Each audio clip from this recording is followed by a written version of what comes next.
The markets, as you know them, broke, died. They've been zombies, whatever, ever since 2008. Hello, everyone, and welcome into CrushTheStreet.com. I'm Kenneth Amaduri, and today we're going to look at precious metals manipulation and what is happening on the COMEX. And for many people, it's hard to understand why it is manipulation or what makes price discovery different in this area from any other area in the market. And to talk with us about this today is Craig Hemke, also known as Turd Ferguson of TF Metalsreport.com, to shed some light on this issue and to give us an update on precious metals. Hello, Craig. Thanks for coming on the line with me today. Hey, Ken, thanks for having me back. It's always a pleasure to visit with you. Craig, you wrote a great piece on your website, and I recommend everyone to go out and check it out. I mean, you've been really calling the market here one of the few, and talking about what we can expect here in gold and silver. And not very many people can say that. You've been spot on. And you wrote this piece on the silver market manipulation, and you broke down manipulation so beautifully. You know, what makes the silver or gold market so different than something else that trades on the quote-unquote free market? And I'd like you to break that down a little bit for us. Where is the manipulation between the buyers and sellers of the futures market?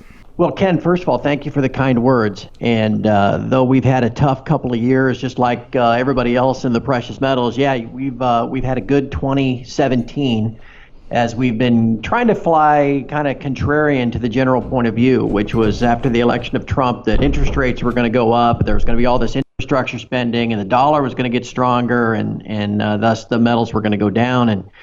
And we thought that was an incorrect way to look at it. In fact, gold has a history of rising even during rising interest rate structures, environments. And so anyway, though, this year so far is playing out pretty much as we thought it would, with the metals going up, not down. Now to your question about the silver market in particular, the main thing folks need to understand is it's a very small market. You can buy all of the silver in the world for like $20 billion or something like that. It's a very small market, and it's easily manipulated by a couple of banks that have concentrated extreme manipulative short positions on the COMEX. This shows up in the regularly reported data by the CFTC, whether it's the Commitment of Traders report or whether it's the bank participation report.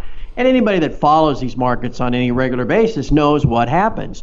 In a period of rising price, speculators, I guess largely grouped as, trading funds and hedge funds and individuals and people like that, come in and they take long positions in the COMEX silver market, looking for silver exposure, basically gambling the price is going to go higher. Taking the other side of that trade are these banks, which are in charge of, I guess, making markets, providing liquidity, specifically JP Morgan, but also a handful of others like Citi and Scotiabank. Now, what's unfair about it is that there's never a fixed supply of these contracts, okay? If you trade in the stock market, for example, and you're buying shares of, you name it, any individual equity, on any given day basis or weekly basis, even any longer term time frame than that, the amount of shares that are generally outstanding and readily available to trade is constant. Now, companies can always file secondary offerings and dilute the amount of shares they have outstanding on a long-term basis. But on a daily basis, the amount of shares that are there to be bought or sold are pretty constant, like I said. And so if suddenly there's a big rush of demand for the shares, let's say, whatever company has some great earnings report, and now all of a sudden there's more buyers than sellers, there's a constant supply of those shares, then price has to move up to get to the point where existing holders of those shares will sell to these folks that demand the shares, right? You've got to find this new price equilibrium. Well, that's not the way it works on the futures market or in COMEX silver, because instead, when there is demand for the derivative contract, these banks like JP Morgan, just simply create more And that's what we've seen, especially over the last week. The banks have added more than 15% to the total supply of these COMEX contracts. We've gone from 190,000 contracts on the exchange to up over 220,000. Mm-hmm. And these contracts are just simply created from thin air. It's not as if the world's silver miners suddenly lined up to hedge 20% of the global silver production in the last week. I mean, that's foolish to even think that. Craig, let me jump in right there because I want to ask you about that. So when it comes to the banks and what they're doing, is there an equal and an opposite risk that they're taking by doing that? Yes, and that's again another basic argument people put out there to say, well, there's just as many hedged longs, there's a long for every short. Well, yeah, that's right, but it's not a fair competition. These banks have they're backstopped ultimately by the Fed. They have unlimited deep pockets versus some individual trader or a small hedge fund or something that has margin calls that they have to meet if it moves against them. Mm-hmm. And so basically what a bank like JP Morgan does is they just figure they'll just wait you out. Wow. They'll just continue to sell new contracts to the speculators until at some point the buying interest runs out. Maybe for whatever reason sentiment changes or there's failure at some key technical point on the chart. And then all of a sudden everybody heads to the exits at once. It gets exacerbated by margin calls as the late buyers, all of a sudden are underwater in their positions. And JP Morgan just waits them out. And as price falls, the speculators start to sell. JP Morgan buys back those contracts that they shorted.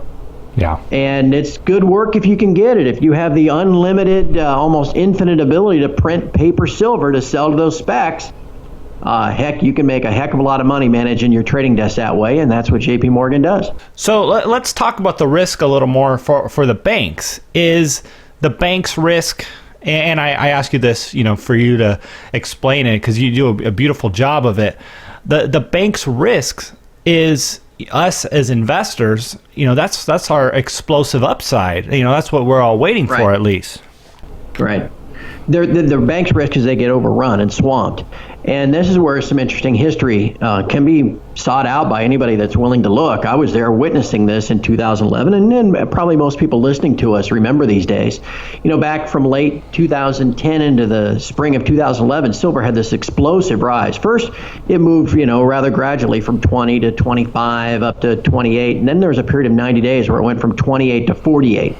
And specifically in April of 2011, that last 25% or so where it went from under 40 to nearly 50, a lot of that gets classified these days by people that don't know any better by saying, oh, that was some big speculative bubble, as if every shoeshine boy and taxi driver was out buying silver. That's not the case at all. Anybody can go back and look. It's all on the internet for you on the CFTC's website.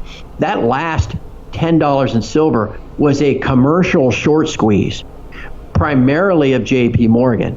And they were getting squeezed hard. As price was rising, all that they could do was cover their shorts into a rising price. And that's what was going on. What happened after that was a series of margin hikes from the CME and the COMEX to try to flush speculator interest back out. We all know what happened. I don't need to relive that. The moral of the story was JP Morgan was caught with their pants down. Short maybe, 20, 30,000 COMEX contracts, but with no silver behind it. Mm. What happened next then in May and in June of 2011 was JP Morgan was suddenly and very quickly approved to open their own COMEX vault. Because back in 2011, they didn't have a COMEX vault. Oh, there was a Scotia vault, there was an HSBC vault, there were 5 of them. There wasn't a JP Morgan vault.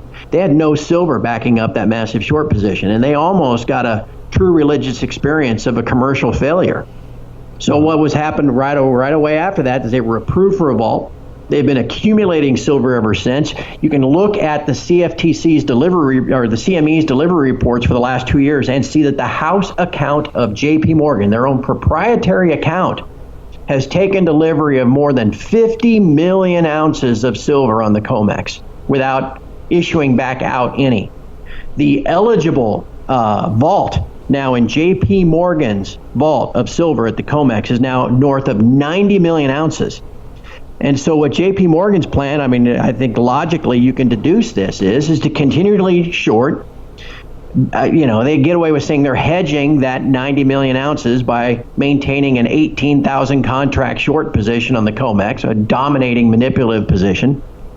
But if there's ever a run again, if it ever gets away from them, if there's ever this craziness happens and we go running up through 30 and 40 again, this time JP Morgan can close out those short positions just by delivering the physical silver that they've accumulated here at the bottom. And they're not at risk of, some multi-billion-dollar loss anymore. See how that works? Well, I want to talk about gold and silver and its stealth move higher here off the December lows. Gold has moved up north of 1250 and silver's at 1830 at the moment. I mean, silver was all the way down for a brief period of time in the $15 range. And is this Trump optimism fading? All the news and all the turmoil that we're seeing in politics and people going back to the safe havens, as the stock market kind of just peters around and kind of hitting the ceiling and trending downwards. Are people losing faith in the economy that they were hopeful of just continuing onward and potentially getting fixed by a Trump administration? Yeah, no, that's exactly right, Ken. And that's what when I mentioned earlier that we've been having a pretty good year as a contrarian, and that's what you're driving at. And that as soon as Trump was elected, remember Trump was supposed to be bad for the stock market. Remember that whole thing in the run up to the election. Then immediately election night, all of a sudden Trump was great for the stock market. And in that last 6 or 7 weeks of 2016, we were told that, this was going to be easy. The dollar was going to soar, king dollar.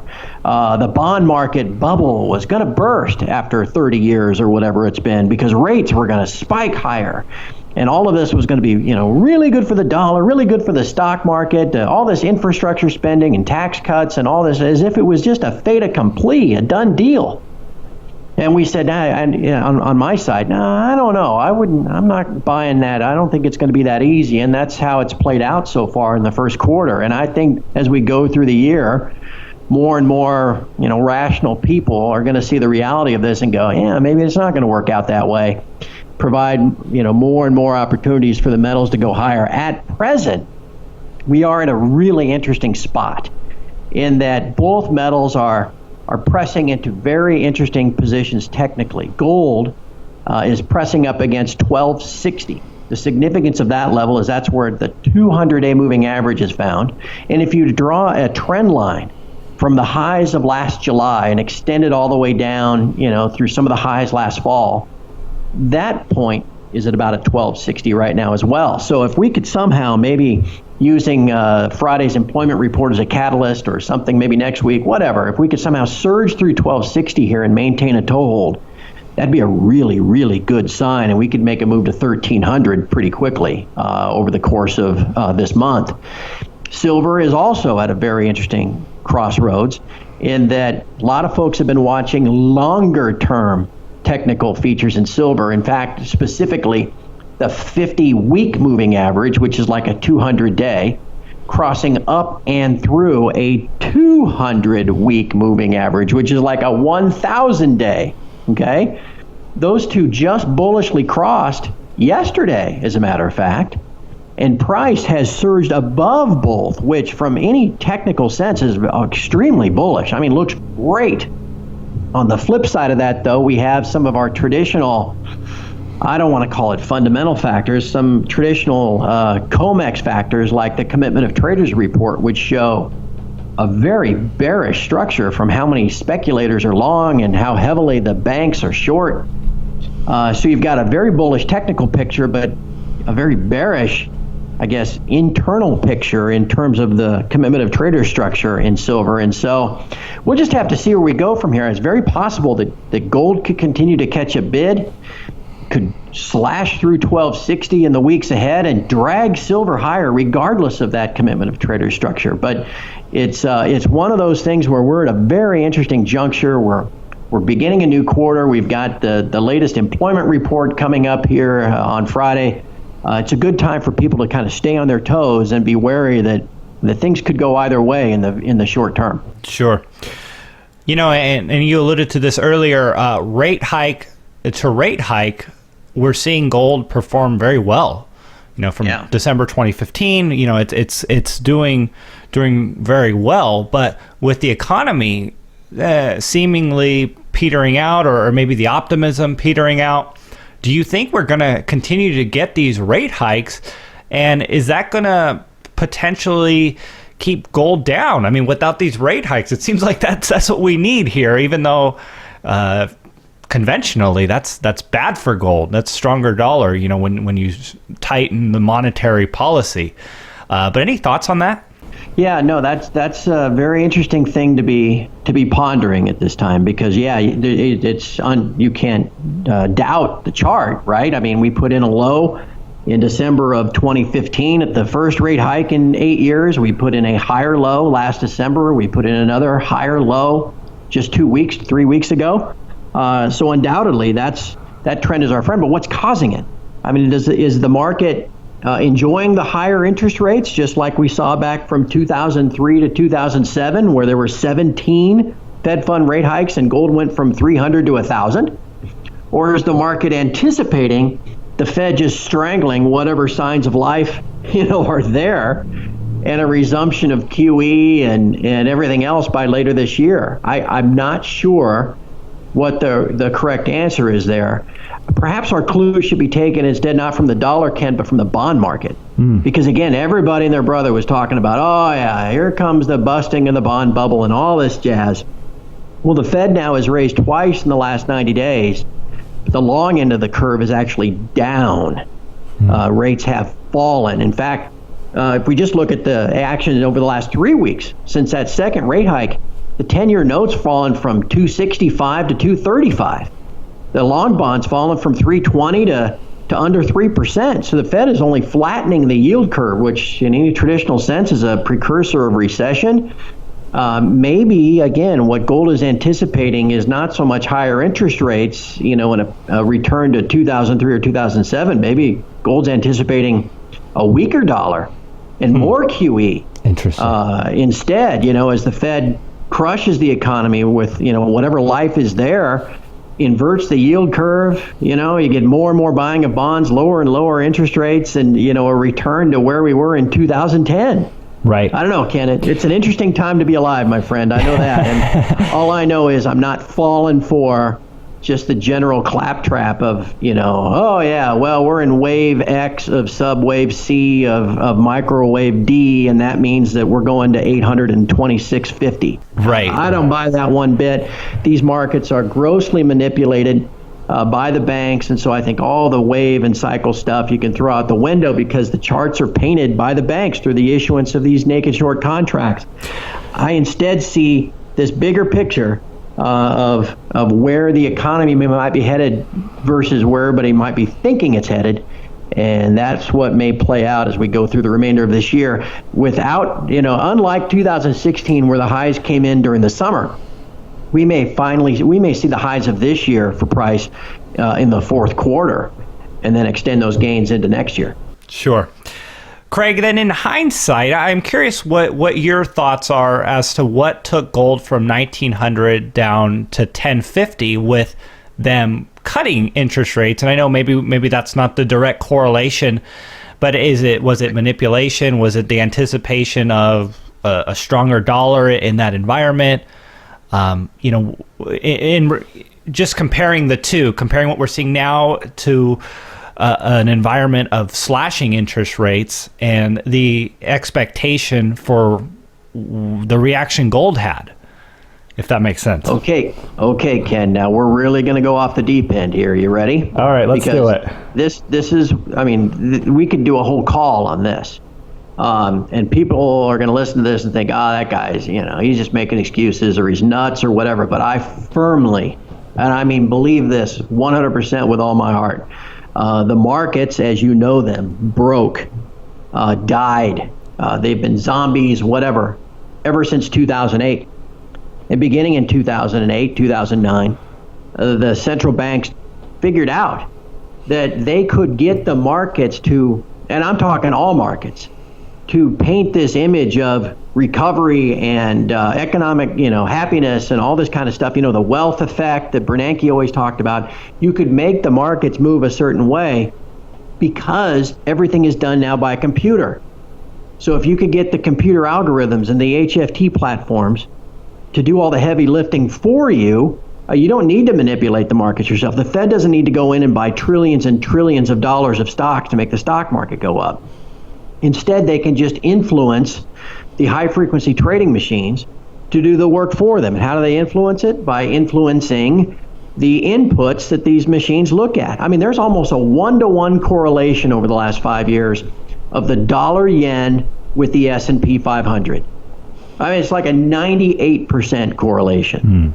Wow. And so if you want the S&P 500 to go up, then you just need to rig the yen lower versus the dollar, make the dollar yen go up, the USD JPY. It's no more complicated than that, unfortunately. So if you take the dollar yen and you invert it and you pull up a chart of yen dollar and then you overlay a chart of gold with it, you see that the correlation there is also very close to 1-to-1. It's about 0.95 correlation. So to answer your question in as brief of an answer as I can, why did gold go down from 1,800 in October of 2012 when QE3 was beginning to 1,050 to back up to where we are? Plot gold, COMEX gold, with the yen dollar, and you'll see why. The computers that trade all this stuff, the computers that demand the open interest on the COMEX and take speculative positions, the computers that trade Forex, the computer that trade S&P, they're all taking their cues from that dollar-yen relationship. And just to clarify, that's it's amazing analysis. But to clarify, what is the cause? What would you say is the cause of that's making that relationship happen?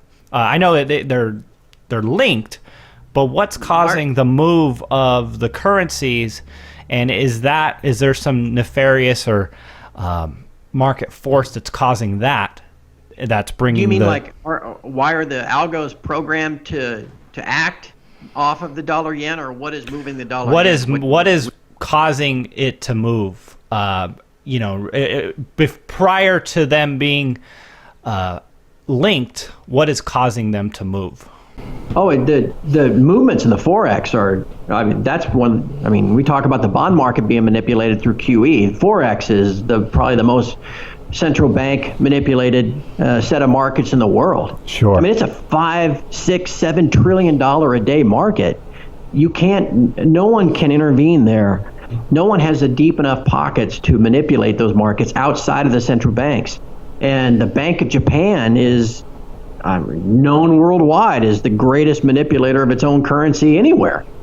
And to anybody, you can follow that, and just watch the headlines, the job owning, by the current group that runs it, whether it's Shinzo Abe saying things as a prime minister, or crazy Kuroda at the head of the Bank of Japan, job owns the dollar yen one way or the other.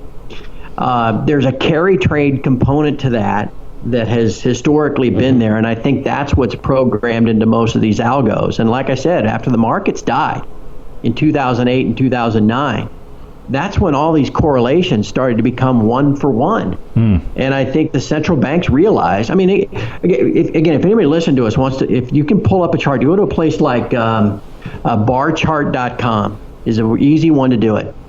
And you can go to the futures section, pull up a chart of the Japanese yen, not the dollar yen, not the USD JPY, but the Japanese yen. That's the invert. You can plot it for 25 years, and you can see there didn't used to be a direct correlation between gold and the yen. It didn't make any sense. Why would there even be one? But once we got to 2008, all of a sudden it was there. And in particular, since 2011, 2012, it has been nonstop, day and night, week after week, almost a 1-to-1 correlation. You can see it with the S&P as well. And so what I think in 2017, I think anybody that thinks that there are actual markets that operate off of fundamentals whether it's the stock market, whether it's all the way down to gold and silver. I mean, the notion that gold and silver trade off of physical supply and demand. What a cute, arcane, naive notion. No. The price is set in the paper markets by the trading of these electronic digital derivative contracts. The price fluctuates up and down because of demand for those derivative contracts. Demand is controlled mainly by changes to these Forex pairs, and from there you get price change. That's how it works. So anyway, all the way back to your original question, Ken, how is it that gold has fallen from 1,800 to 1,200 since 2012? Take a look at what the yen has done over the same time period, and that'll give you your answer. I love it. I want to ask you touch on one last topic here, and we were talking about this in the pre-interview. It's been 5 years during the bear market of death for investors, in the precious metals sector, and I think people were expecting an equal and opposite upside. And that's still yet to be said, and I fully believe that will happen. But up until now, we had 6 months of this bull market euphoria, and then since the summer of 2016, we've had that bear market sentiment re-enter the market, and I think a lot of people are scared. They're like, wait a minute, we didn't get that equal and opposite reaction, at least yet. Any comments on this? Yeah, no doubt about it. It's all about sentiment and psychology, right, Ken? I mean, and most precious metals investors are like, those rescue dogs that, you see every once in a while. Right. Or dogs that have been rescued is what I mean by that. You see every once in a while at like the Humane Society. Right. They just got the crap kicked out of them by their previous owners for 5 years, and now they just kind of cower in a corner afraid of even the nicest people, right? Yeah. It takes a while to kind of psychologically condition that stuff back out of them, and that's where most precious metals investors are. And really, even if you look at those that trade the mining shares, I mean, unless you were incredibly lucky, as I was. I mean, I just by luck and happenstance, I bought a basket of miners in November and December of 2015. Okay. The Hui index was making, multi-year lows down at around 100, 105 back then. And just by sheer luck, I bought a bunch of shares then. I'm not discouraged. Why? Well, the Hui's at 200. It's doubled in the last 15 months. Sure. Hot dog, that's damn good. But that's not what that's not the experience of almost everybody else. Instead, we watched and I'm just using the shares as an example, we watched the shares rally sharply last spring. And all of a sudden, that thing went from 100 to 150, 160, and nobody was on board, right? You're like, well, this is just some kind of fake rally. I'm not getting in. Then all of a sudden, after it already doubled, then here comes, the regular money. Oh boy, we've already doubled off the bottom. So all kinds of people started buying the shares, maybe last summer, and now all of a sudden they're all underwater. So the shares on balance on these, by the measure of these indices, have doubled in the last 15 months. But there's all kinds of people that have lost money, right? And so I think that's a great part of the reason why there's so much bearish sentiment. I mean, we need new highs really badly. We need new highs in gold and new highs in silver and new highs in the shares above where they got to last year. If that happens, sentiment will improve. There'll be a whole new rush of money into the sector, and everybody will be happy finally. But it's that, I just think it's that sentiment, up against the reality of when people actually invested that affects things. It's the same thing could be said for the metals. I mean, if all you did was buy silver in 2011 and you've got an average price of $35 an ounce, and you haven't used the last 6 years as an opportunity to just keep buying more and lowering your average cost, well, then hell's bells, you're still down 50% and pissed off. But if you recognize that, the story is every bit as sound as it ever was, and this is still an opportunity, and you've been buying silver all the way through the 20s and into the teens, Well, now silver's up year to date, 13% or whatever it is. You're feeling pretty good. Sure. So again, it all depends on sentiment, perspective, what your cost basis is. But at this point in the metals, there's still far too many people that are buried either with losses in the last year or the last 5 or 6 years. Their sentiment is poor, and it's going to take a lot to get them back into the happy column. Well, it's great perspective right there. Craig, if people want to learn more about TF Metals Report, let them know about what you do and what they'll find if they visit your work. Well, the site is, I think the real value of it is in the community itself. I mean, we've got a couple thousand paying subscribers that pay for, they pay $12 a month for my analysis. But then beyond that, we've got, a couple thousand more folks that just use the site on a daily basis. And the community itself is everybody that basically we all understand that this debt-based monetary system, the Bretton Woods system and what we've done to it over the last 40 years just isn't sustainable. I mean, it doesn't mean it's going to end next week. Obviously, it's lasted longer than many of us thought after 2008 and 9, but eventually the math is just going to destroy this system. And we're all planning basically for what's coming next and some return to some kind of sound money or asset-backed currency, something with a tether. Your investments in gold and silver are your ship in the storm. They are your facility through which you'll transition from one system to the next. We're all in that same boat. And so it's the community itself, I think, at TF Metals Report that makes it special. And I encourage everybody to check it out, tfmetalsreport.com. Craig, I appreciate your time today.